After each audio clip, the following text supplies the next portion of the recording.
Antigamente, os profetas diziam, assim diz o Senhor. Nós não temos profetas do calibre do Velho Testamento hoje, depois de Jesus, né? Mas nós temos a palavra dele, nós temos o Espírito dele. Hoje não se diz mais como se dizia Isaías, assim diz o Senhor, Ezequiel ou os outros profetas, Joel, etc. Mas nós temos a palavra dele, nós temos o Espírito dele, e nós podemos dizer, está escrito, como Jesus nos ensinou, está escrito, está escrito. A palavra é a própria boca de Deus. Mas o grande segredo é crer nela.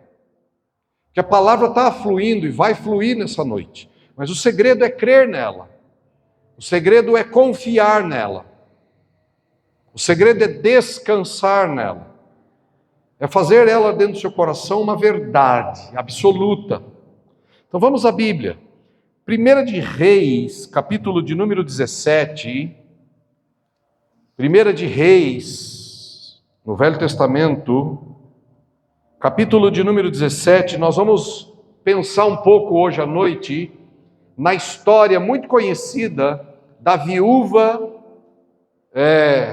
da cidade de Sarepta, ou de Sefard, em hebraico, cidade de Sarepta, Sareptiana. Sarepta era uma cidade sirofenícia, gentílica, não era uma cidade de gente temente a Deus, né? O rei daquela época era o rei Acabe, o pior rei que já existiu na história. Está escrito aí no capítulo 17, se você olhar, der uma lida aí no capítulo 17, você vai ver a história do rei Acabe, filho de Omi. O versículo 30 do capítulo 16 fala um pouquinho sobre ele, diz assim: Acabe, filho de Omri, fez o que era mal aos olhos do Senhor, ultrapassando todos os seus antepassados em maldade. Esse era o rei que estava lá. Foi o pior rei da história. Você acha que você está vendo piores governos da história? Você não viu nada. Não viu nada. Esse cara era perverso. Somou toda a perversidade de todos os reis. E a história de Elias, que era o profeta da época, e Acabe, e a viúva, uma mulher viúva em Sarepta, aconteceu nesse contexto do reinado de Acabe. E nós vamos olhar para a história dessa mulher, mas eu não vou ler toda a história. Eu vou começar no versículo 8, depois nós vamos pular para o versículo 17, do versículo 8 em diante, do versículo 1 em diante, conta a história da fome que estava imperando naquela época. Muita fome, muita seca. E eu não vou olhar para a história da seca, mas eu vou olhar objetivamente para quando Elias, que era o profeta, foi se hospedar na casa da viúva. A viúva estava na miséria, como muita gente naquela época. Ela estava tanto em miséria que, quando o profeta encontrou Elias, ele falou: e aí, mulher, como é que você está? Eu estou parafraseando, né? E ela falou assim, aqui no versículo de número 8, Deus tinha mandado o profeta ficar na terra de Sarepta, e ele viu essa mulher, e quando ele começou a conversar com ela, como é que estava a vida dela, disse: olha, eu vou fazer um pão aqui para mim e para o meu filho, estou catando aqui uns gravetinhos, tem um punhadinho de farinha, um bocadinho de azeite, vou fazer um pão male-male lá em casa, e eu e meu filho vamos morrer. Vamos morrer. Aí o Elias fala com ela e tal, mas eu não vou olhar para essa parte que ele multiplica o azeite, que ele dá uma palavra para ela sobre a fome dela, etc. Eu vou olhar para o verso 8, para você ver que Elias foi na terra de Sarepta, e depois vou pular para o verso 17, vamos ver o que Deus quer falar com a gente hoje. Versículo 8, então esta palavra do Senhor veio a Elias: levanta-te, vá para a terra de Sarepta, uma aldeia de Sidom, e fique ali. Eu ordenei uma viúva dali que cuide de você. Então aqui nesse verso você vê Deus dizendo para o profeta Elias ir para a casa de uma mulher viúva, que tinha um filho pequeno, de colo praticamente. Não era um filho que não andava, mas também não era um filho grande que podia ajudar em casa. Era um filho que ela ainda conseguia pegar no colo. Ok, versículo 17 diz assim, aí nós vamos ler do 17 ao verso 24, diz assim: pouco tempo depois, o filho da mulher, na casa de quem Elias estava, ficou doente. Sua doença foi piorando seriamente, até que ele parou de respirar. A mulher disse a Elias: o que tens contra mim, homem de Deus? Vieste a mim apenas para me fazer lembrar quanto sou pecadora, matando meu filho? Dê-me seu filho, ele disse à mulher. Tomando o menino no colo da mãe, ele o levou para o quarto de cima, onde ele estava hospedado, e deitou em sua cama.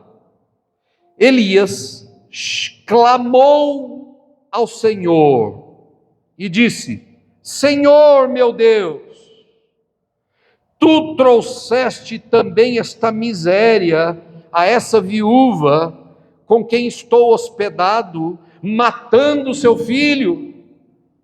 Essa foi a oração de clamor, de desespero do profeta. Quando ele conheceu a mulher, ela estava passando fome. E Elias fez um milagre de multiplicação de azeite e pão na casa dela. A mulher ganhou dinheiro. E logo depois o filho da mulher morre. E Elias estava hospedado na casa da mulher. E Elias se desespera e pega o menino do colo da mãe, leva para cima no quarto dele e faz essa oração de desespero. Senhor, o Senhor trouxeste também essa miséria à casa da viúva, matando o filho dela. Naquela época, a visão de que tudo que acontecia era a mão de Deus era muito forte, tanto para o bem quanto para o mal. A visão de que Deus governava sobre tudo. Aliás, o nome Elias já demonstra quem Deus é. Porque Elias significa Deus reina. Eli vem de Eliohim, que é Deus. E o resto do nome de Elias significa Deus reina.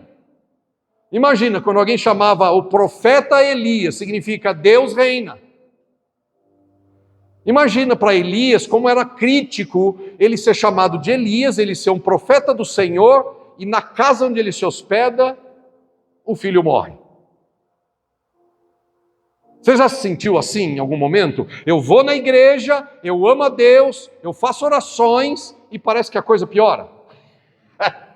Já sentiu assim? Elias também. Imagina. E vamos continuar a história.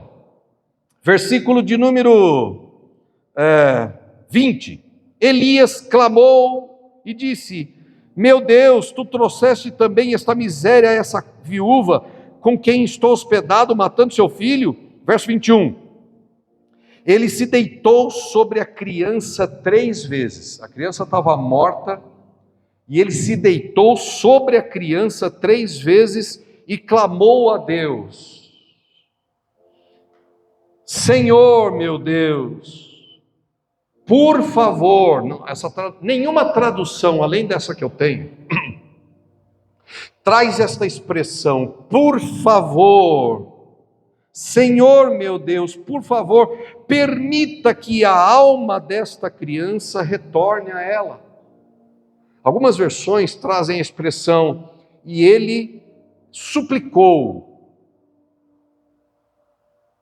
E ele clamou.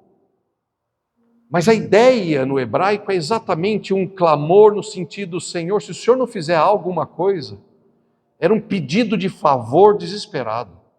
Senhor, por favor, permite que a alma desta criança retorne a ela. E o Senhor ouviu o clamor de Elias, a súplica de Elias. É uma súplica. Nós precisamos aprender a voltar a fazer súplica. E diminuir um pouco essa coisa de determinar coisas. Eu já vou tocar um pouco nesse ponto, mas ao invés de ficar determinando coisas em nome do Senhor, nós precisamos reaprender a dizer: Senhor, por favor. Porque Deus não é obrigado a fazer nada. A verdade é essa. Nós precisamos aprender a entender quem que é o Senhor e quem é o pedinte. Nós somos os pedintes. E Deus é o rei. Eu e você somos igual aquele menino que vende menta no farol. Por favor, compra um negocinho de mim. A gente perdeu essa consciência de que nós devemos, Senhor, implorar, suplicar, pedir, por favor. Mas esse não é o tema da minha mensagem. Permite que a alma desta criança retorne. O Senhor ouviu o clamor de Elias e a alma da criança retornou a ela e ela reviveu. Elias tomou o menino, trouxe-o para a parte de baixo da casa e o entregou de volta à sua mãe. Essa fala, o Espírito Santo calou no meu coração. Essa frase, e o entregou de volta à sua mãe. Nessa versão, diz que ele levou para a parte de baixo da casa e o entregou à sua mãe. E a minha versão diz que ele o entregou de volta à sua mãe. Foi aí que me inspirou o tema dessa noite. Elias disse: veja, seu filho está vivo. A mulher disse a Elias: agora sei que tu és homem de Deus e que a palavra do Senhor que tu pregas é verdade. Ele trouxe de volta. O tema de hoje ainda não acabou. Deus vai trazer de volta muitas coisas. Porque Deus ainda não acabou com você. Ainda não está terminado. Tem muita coisa que Deus quer trazer de volta para você. Tem muita coisa que Deus quer trazer de volta para mim. Tem muita gente que gosta da palavra restituição. É quase a mesma coisa. Ela perdeu o filho, mas Deus trouxe ele de volta. Por quê? Porque o trabalho de Deus não tinha acabado na casa da viúva, nem na terra de Sarepta, nem com o rei Acabe, nem com o próprio profeta. Só Deus tem essa sabedoria, gente. Não existe nenhum ser na história que tenha a capacidade de trabalhar na história de várias pessoas e personagens ao mesmo tempo. Quando você acha que Deus está trabalhando só na sua vida, pode esquecer. Pode esquecer essa ideia e amplia a sua visão. Porque quando Deus toca em alguém, Ele não está tocando só em alguém, Ele está tocando em muitas realidades e situações e pessoas ao seu redor. Só Deus tem essa sabedoria. Só Deus tem essa capacidade de, com um gesto, trabalhar na vida de vários personagens ao mesmo tempo. Quando Deus traz de volta o menino da mulher de Sarepta, Ele trabalha na mulher, Ele trabalha no profeta, Ele trabalha na cidade, Ele trabalha sobre a vida do rei, Ele trabalha na vida de muita gente. Nunca pense que o trabalho de Deus é só com você. Deus não permite que a gente esteja aqui só para cuidar da vida da gente. Tem um monte de gente olhando para você que você nem sabe. Ao seu redor. Ao meu redor. A sua vida e a minha vida impacta muito mais além do que o nosso dia pessoal, as minhas coisas pessoais. Deus trabalha em você e em muita gente ao seu redor. Esse é o Senhor. E não tem sabedoria igual. Não tem. E vocês vão ver essa sabedoria à medida que eu for pregando essa palavra hoje à noite. Vai tomando para você, porque você vai perceber o quanto Deus é poderoso e sábio. Aprenda as lições dele para a sua vida, para a sua realidade, mas amplie a visão e acredite, é muito mais do que só sobre você.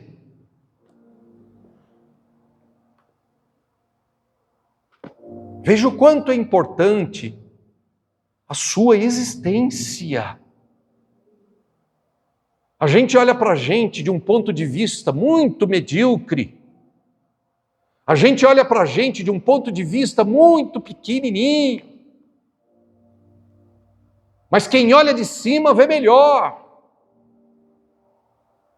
Você está envolvido com o seu dia a dia, você acha que Deus está querendo cuidar só do seu dia a dia. Deus olha lá de cima e vê um monte de conexões com você.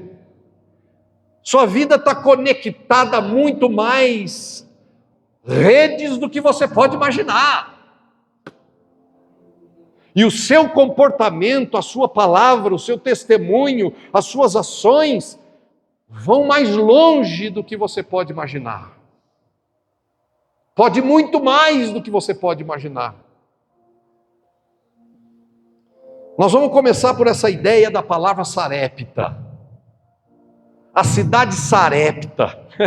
Olha só, olha que coisa fantástica. Sabe o que significa Sarepta em hebraico? Por que a cidade chamava Sarepta? Ou no hebraico, como eu disse, Tizarfat. Esse é o nome da cidade Sarepta em hebraico, Tizarfat. Por que a cidade chamava Tizarfat ou Sarepta? Porque lá era um lugar de fundição de metais. A cidade de Sarepta era uma cidade que era de negócios. Ela tinha muita fundição de metais. E o que uma fundição de metais faz? Ela tem fornalhas. A cidade de Sarepta tem fornalhas. Para que ela tem fornalhas? Para purificar metais. Para aquecer o fogo no metal, a tal ponto que purifique o metal e queime toda a impureza. O nome Sarepta é carregada de símbolo, representa um lugar de purificação e transformação de metais. Mas vamos olhar isso de um outro ângulo. Deus tira Elias lá do riachinho. Se você ler o capítulo 17, você vai ver que Elias estava lá no riachinho, comendo carninha, comendo pãozinho, comendo uma comidinha que o corvo trazia, que Deus mandava para ele, ele bebia do rio, ele estava tranquilo. E Deus diz, olha, sai desse riacho e vai para a fornalha. Sai deste lugar de Querite, e agora vai para o lugar de purificação. Sai daqui e vai para o lugar de transformação. Às vezes você pensa que a vida está mexendo na sua vida. Não, é a mão de Deus mexendo na minha e na sua vida. Quantas vezes a gente reclama de lugares que parece uma fornalha, parece um lugar de purificação, parece um lugar de transformação, parece um momento que está apertando a gente. Meu querido e minha querida, sempre haverá sarépitas na sua jornada. Sempre vai haver sarépitas, Sérgio, no seu caminho. Você e eu não podemos andar com Deus e esperar que Ele seja seu empregado, meu empregado, trabalhando somente em áreas da nossa vida e não na nossa vida. Deus não está trabalhando só em áreas da sua vida, Deus está trabalhando na sua vida. Deus queria tocar em várias pessoas ao mesmo tempo. Ele queria preparar o profeta, porque você acha que profeta, porque era profeta, não precisava ainda ser melhorado? Não existe ser humano, por mais santo e profeta que seja, que não precise ser melhorado. E Deus está comprometido em fazer de você alguém melhor. Deus não quer só melhorar as coisas da sua vida, Deus quer melhorar você. Deus não quer só melhorar as coisas da vida do Douglas, Deus quer melhorar o Douglas. Vai chegar um dia, lá no reino futuro, que não está longe, porque Jesus está às portas. Lá eu não vou mais ter o que fazer para comer pão. Lá eu não vou produzir mais nada para ganhar dinheiro. Sabe o que vai lá para o reino? Só vai para o reino quem você é. Para o reino não vai o que você faz. Para o reino não vai o que você tem. Para o reino não vai o que você conquista. Para o reino não vai nada do que você possui. Lá para o reino de Cristo, na glória de Deus, na Jerusalém celestial, só vai quem você é. Mais nada.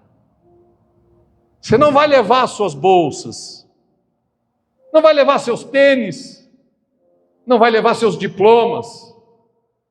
E dessas mulheres vão gostar também. Você não vai levar nem seus quilos.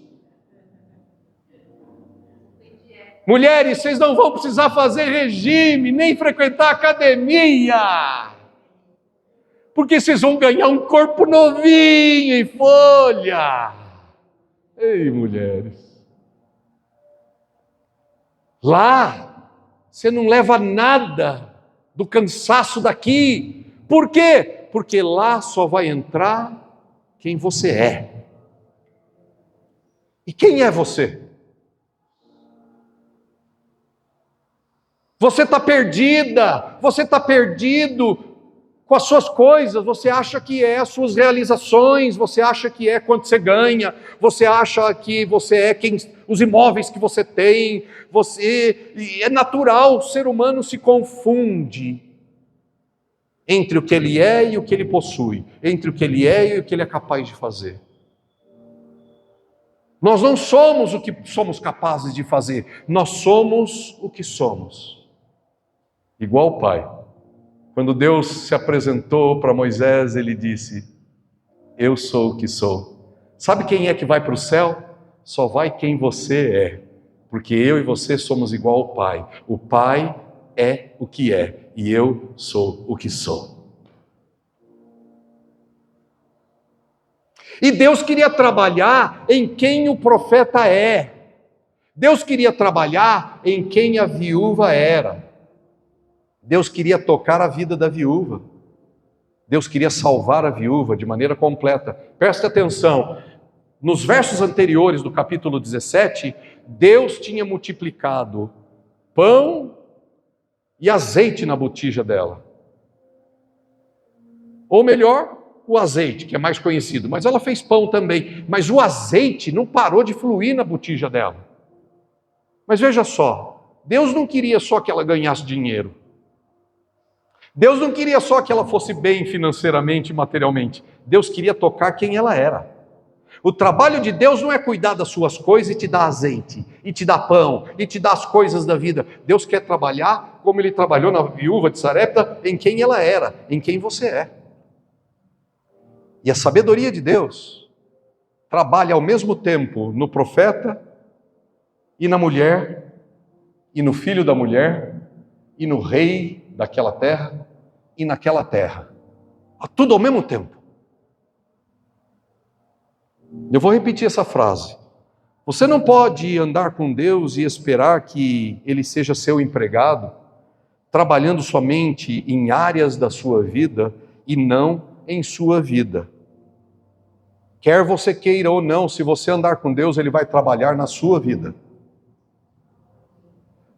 Ele vai consertar coisas da sua vida. Ele vai abençoar coisas da sua vida. Mas Ele quer trabalhar na minha e na sua vida. Haverá sempre sareptas na sua jornada. Será que você não está vivendo um sarepta agora?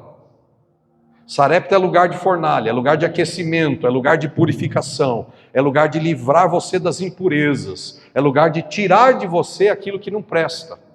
É tirar de você aquilo que não presta, é tirar da minha vida aquilo que não presta, aquilo que corrompe o metal. E fornalha queima, arde. Sabe, gente, há momentos em que tudo parece chegar ao fim, não é verdade? A esperança morre, os sonhos se apagam, até a fé parece enfraquecer. A mulher de Sarepta já tinha enfrentado fome, e agora ela vê seu filho morrer. Por que que Deus deixa o filho da mulher morrer? Por quê? Porque Ele não queria dar azeite só para ela. Ele não quer só enviar compradores para o seu negócio de iFood. Ele vai multiplicar compradores dos seus negócios. Ele não vai enviar só cliente de contabilidade. Deus não quer somente abençoar as obras das suas mãos. Ele quer abençoar você. Ele quer tornar você abençoado. E não só abençoar as suas coisas, mas Ele quer tornar você alguém abençoado. Ele quer que você tenha uma identidade de abençoado. E não só cuidar de abençoar as coisas que você pede dele. A mulher, agora o filho dela morre. Mas Deus usa a morte do filho dela para mostrar que o fim, diga comigo, o fim só acontece quando Deus diz que acabou. Vamos repetir isso. Diga, o fim só acontece quando Deus diz que acabou. Se Deus não disser que acabou para você, os homens podem se juntar todo mundo e dizer para você que acabou. Se Deus não disser, não acabou.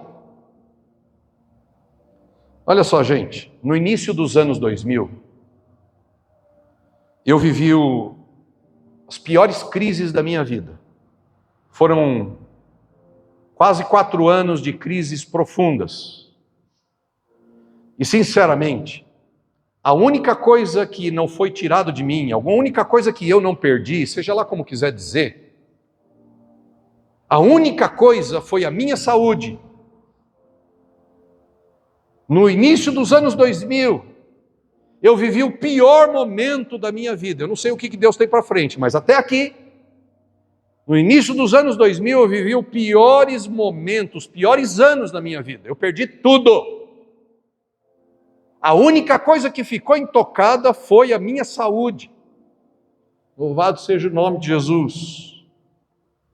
E eu não estava fazendo mal para ninguém.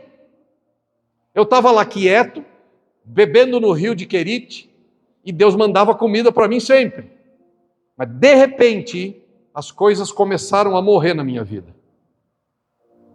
De repente, minha vida financeira morreu, minha vida espiritual morreu, minha vida de relacionamentos familiar, importantes, morreu. As coisas foram morrendo na minha vida. Era um vale escuro. E isso durou muitos anos. Um dia, enquanto eu vivia os piores momentos da minha vida, e eu nunca chorei tanto quanto esses anos de 2005 em diante, 2004, 2005 em diante, foram os piores anos aos meus olhos. Foram os piores anos aos meus olhos.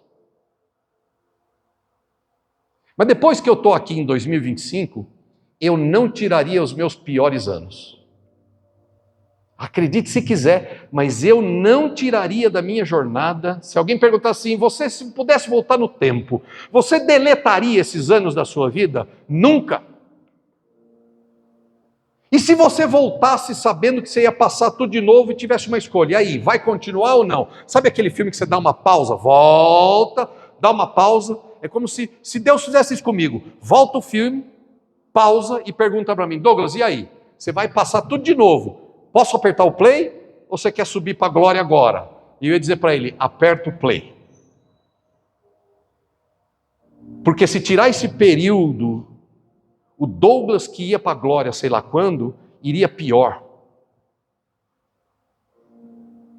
Mas o Douglas, depois dessa história de jornada de fornalha e de perdas e de amarguras e situações difíceis, o Douglas de 2025, pela graça de Jesus, melhorou muito.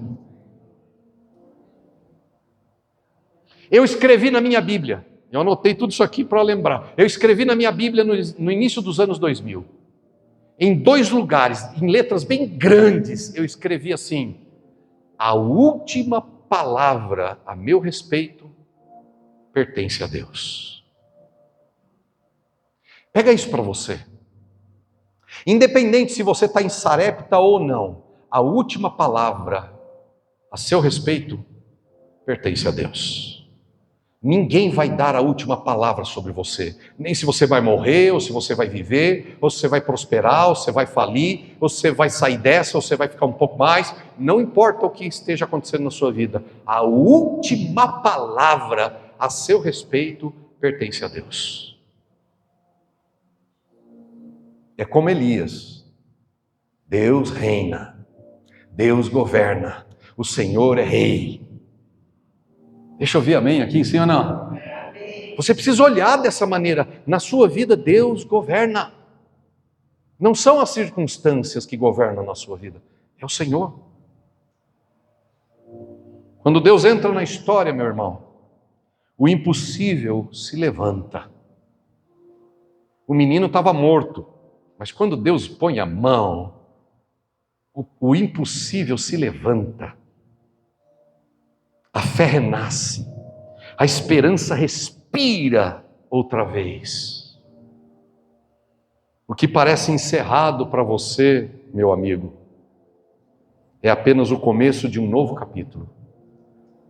Deus vai trazer de volta. Quando eu estava vivendo os meus piores momentos, Deus tinha me convertido na década de 90. Eu vivi meus piores momentos nos inícios do ano 2000, 2004, 2005, por aí. E aí eu fui jogado no rio de Querite comendo comida de corvo.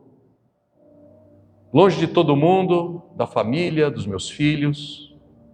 Uma coisa difícil. Eu estava que nem Elias bebendo do rio. Comia o que vinha para o dia. Minha vida ficou difícil. Morando de favor. Minha vida ficou difícil. Mas eu vou dizer para você, eu não imaginava, naquele tempo lá atrás, que um dia eu voltaria a pregar a palavra de Deus, que é a coisa que eu mais amava na vida. Depois que Jesus me salvou, o que me dava sentido na vida era ajudar os irmãos a crescerem na fé, a encontrar Jesus, a crescer na palavra, a serem transformados pelo Espírito Santo. Essas coisas me fascinavam, Foi para isso que eu nasci. Eu fui preparado ao longo da minha história toda. Eu fui estudante de intercâmbio nos Estados Unidos por 1 ano e meio. Eu tinha de 17 para 18 anos, eu voltei para cá com quase 20. Eu mal falava inglês, fui aprender a falar inglês lá. Vivi coisas difíceis e coisas boas. Mas foi lá que eu descobri que eu gostava de falar com as pessoas, porque eles me levavam de colégio em colégio para falar sobre o Brasil. Uma das palestras que eu fiz nos Estados Unidos, eu nem sabia que eu ia ser cristão um dia, que eu ia entregar minha vida a Jesus. Uma das palestras que eu fiz, uma das mais marcantes que eu fiz, eu falei para 3.000 jovens, num colégio de high school nos Estados Unidos, no estado da Pensilvânia, falando sobre o Brasil, falando sobre a minha família, falando sobre a nossa cultura. E lá o Senhor já começava a me mostrar que eu ia um dia falar para outras pessoas. Eu me converti na década de 90, eu morei nos Estados Unidos na década de 80. Quando eu voltei dos Estados Unidos, eu me formei em agropecuária e depois trabalhei com meu pai numa distribuidora de produtos alimentícios. Era um depósito gigante. Grande era o depósito do meu pai. Tinha muita coisa lá, caixas e caixas. Quando me converti, tinha o depósito grande e tinha o depósito menorzinho, onde a gente guardava outras coisas. Eu ia para o depósito pequenininho de vez em quando e tinha um monte de caixa lá de alimentos. Eu pegava a Bíblia, eu tinha uns 19 anos, eu escrevia no caderno algumas mensagens, e eu nunca sonhava que eu ia pregar a palavra de Deus num púlpito, alguma coisa do tipo, ou numa igreja. Eu ia lá e pregava para as caixas. Pouca gente sabe dessa história. Quantas vezes eu preguei para a caixa? E sabe qual é a minha tristeza, irmãos? Nenhuma delas entregou a vida a Jesus. Nunca ungi nenhuma delas com óleo, porque nunca elas vieram para frente. Eu falei, eu estou lascado, porque eu vou pregar o evangelho e ninguém vai querer acreditar em mim. Essas caixas não demonstram nenhuma resposta. Era a minha tristeza. Mas era um ensaio, gente. Era um ensaio daquilo que Deus queria para a minha vida.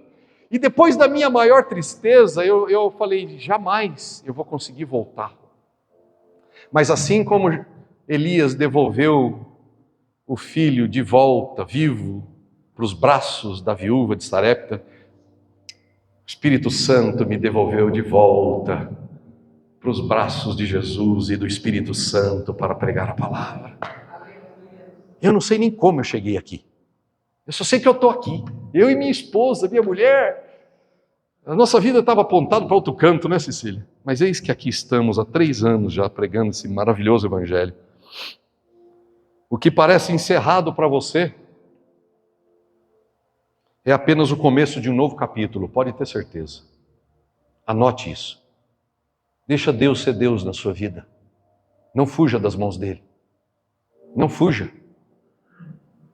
A sua vida não é assim. Tudo de bom é mão de Deus e tudo de ruim é mão do capeta. Não. Tudo de bom é mão de Deus, tudo de ruim é mão de Deus. Tudo de bom e de ruim na sua vida é mão de Deus. Porque Deus corrige a todo aquele que Ele ama. Você não quer ser corrigido em nada, é isso? É isso que você quer? Você não quer ser corrigido e nem disciplinado em nada? Você não quer fornalha, não quer ser purificado, não quer ir passar lá no lugar de purificação que nem Elias? Que nem a mulher viúva? Você não quer passar por problemas? Então você não vai ser filho de Deus. Porque Deus aperta e corrige a todos aqueles a quem Ele ama e recebe por filho. Se você não é corrigido, você nem filho é. 3 coisas importantes para a gente guardar nessa história da ressurreição do filho da viúva de Sarepta. Primeiro, quando tudo parece acabado, Deus está preparando algo maior. Quando tudo parece acabado. Por isso que eu não tenho medo. A Cecília estava aqui falando sobre o medo. Tem muitas músicas que me emocionam ao longo da minha vida com Cristo. Muitas músicas. Muitas não. Todas me emocionam quando eu canto a Deus, mas tem algumas, poucas músicas, que me tocam profundamente. E uma, eu concordo com Cecília, que uma das músicas é essa que a gente cantou hoje, no final. Eu não sou mais escravo do medo. E aí ela falou assim, eu tinha medo de tudo, eu tinha medo de perder, eu tinha medo de me faltar, eu tinha medo de... Ela falou um monte de medos aqui que ela tinha. E aí eu fiquei pensando aqui, né, no meu coração, enquanto ela falava dos medos dela, e a gente pode pensar assim, Deus me livrou do medo de perder. Não, Deus permitiu que eu perdesse. E o único jeito de Deus nos livrar do medo é deixar a gente perder, porque depois a gente perde o medo. E se a gente tiver que perder de novo, não tem mais problema. Porque quem perde uma vez não tem mais medo de perder a segunda. Quem perde uma vez não tem medo de perder a terceira. Quem perde uma vez não tem medo de perder a quarta vez. Quem perde o medo de perder, está livre para perder o que for. Porque sabe que não depende das coisas que perde, mas depende do Deus que provê. Aleluia! Nós dependemos do Deus que provê, não das coisas que a gente tem medo de perder. Não tenha medo de perder, porque Jesus disse, todo aquele que quiser vir após mim, perderá a sua vida, e todo aquele que preservar a sua vida, vai perdê-la. Quanto mais cedo você perder, mais corajosa você fica. Quanto mais cedo você perder, mais forte você fica, mais cedo você fica. A única coisa que eu e você não podemos perder é a fé em Cristo. A única coisa que nós não podemos perder é a confiança em Deus. Porque eu posso perder tudo, mas se eu confiar em Adonai, se eu confiar no Senhor, se eu confiar em Jesus, eu posso perder tudo, mas em algum momento Ele vai fazer na minha vida como Ele fez com o filho da viúva de Sarepta. Ele irá trazer de volta. Quando Deus permite que tudo pareça acabado, Deus está preparando algo maior. Deus está preparando algo maior para você. O único jeito é melhorar você.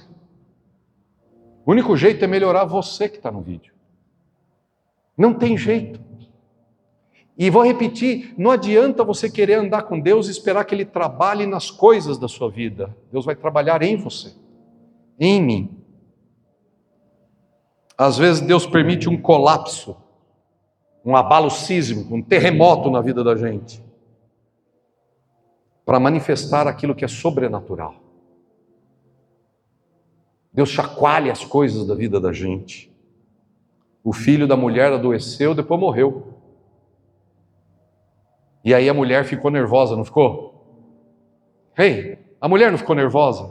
Sim ou não? E quem ela culpou? Culpou Deus e culpou o profeta. Ela culpou os dois, Deus e o profeta. Pastor sofre, né?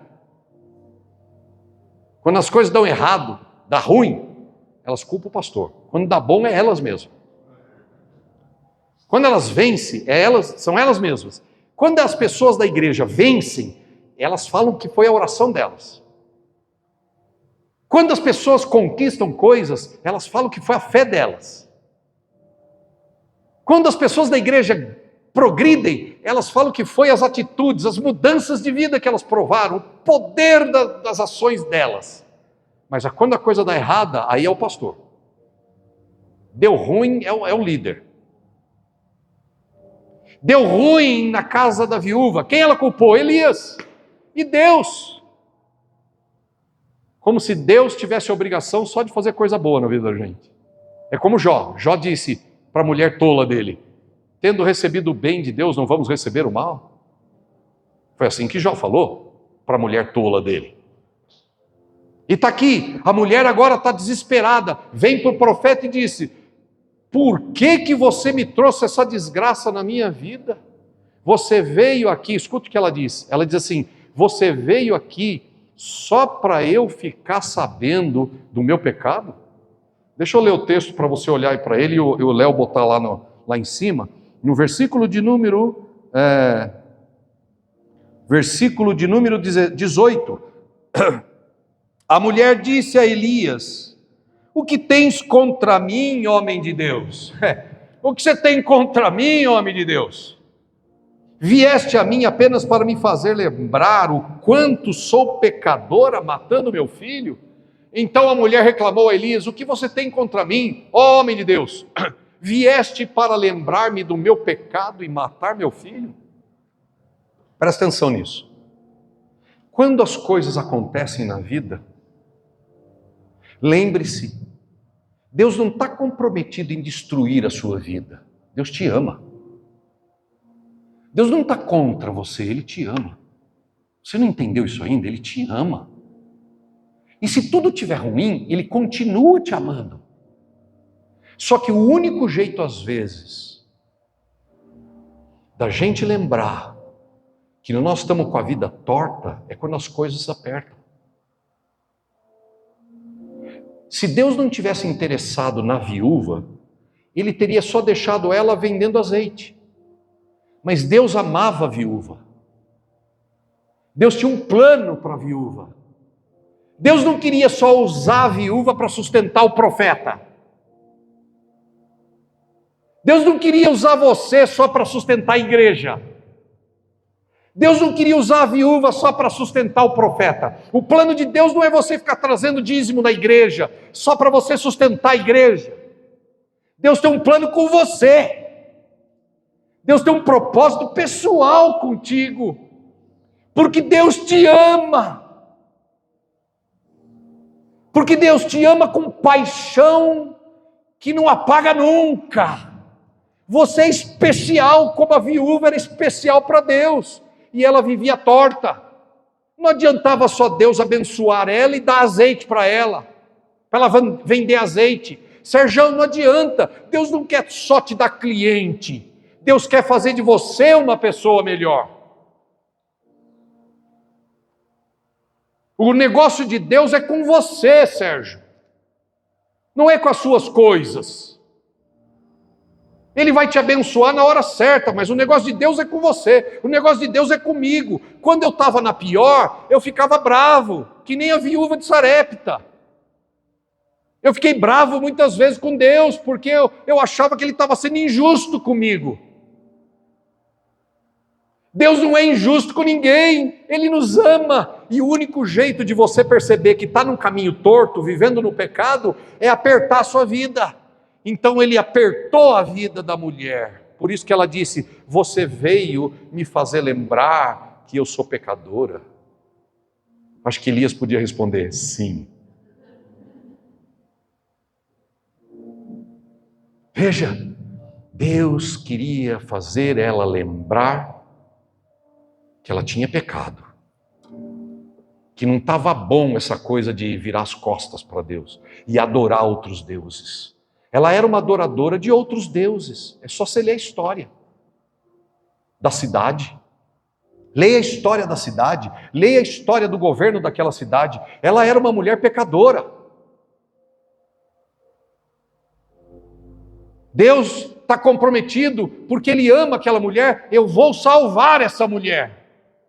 Eu vou mudar a vida dela. Eu não vou só dar coisas para ela, eu vou mudar ela. Deixa Deus mudar você, meu irmão. Deixa Deus mudar você, minha irmã. Por quê?